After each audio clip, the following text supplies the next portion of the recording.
আসসালামু আলাইকুম মাতব্বর সাহেব।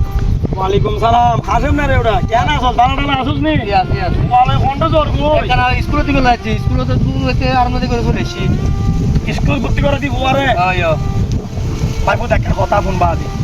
দুই দিনের দুনিয়ায় আদি আছি খালি নাই ঠিক আছে তোর দাদা আর দাদা মুরব্বী তারা পুরো পৃথিবীর মধ্যে বহুত রংবাজি করছে বড় বড় সেট অফ মারির লগে মিশে গিয়ে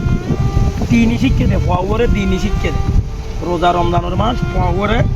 আরো বিলাইনি লেখাপড়া করা পুজো দিয়ে না ফওরে কোনো মতো বুঝাইবা যায় শোনার মতো কোরআন গান শিক্ষা করে এনে ফওরে হাফেজ বানা ফওয়া যদি হাফেজ হইতে পারে তাহলে মনে করবি তো ফওয়ার মাথার মধ্যে পাগড়ি আইব ফওয়া এই দুনিয়াতে সম্মানই পাইব ওই দুর্নীতির সম্মানই পাইব দুজাহানের বাদশা হইব কইবার পরে ওই বুয়ার সম্মানের খাতিলে যায় হাফেজের সম্মানে যায় তুই পাবো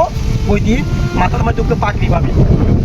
আগের কথা চিন্তা করি ফওয়ারে আবার স্কুলের মধ্যে জজ ম্যাজিস্ট্রেট উকিল ডাক্তার বিয়াগি হইতে পারিব হুজুর অন্য পারিব তুই মরলে জানা জাগান তোর ফুয়া ফরাত পারিব অপমা পাইব ইনশাআল্লাহ এখন যখন কই টাকা রাখি ফওয়ারে খালি যাই হুজুর অন্য কথা কই আই মাথা বসা কই বলি কই ফওয়ারে মাথা হাত ভর্তি করাবি বেশ ভালো হইব অন যখন মুরব্বি সব কই তাহলে আই খালি লই যাই রে মাথাটা আল্লাহ ইনশাআল্লাহ হামগান করবি বেশি ভালো হইব আই তোলা দোয়া করি ইনশাআল্লাহ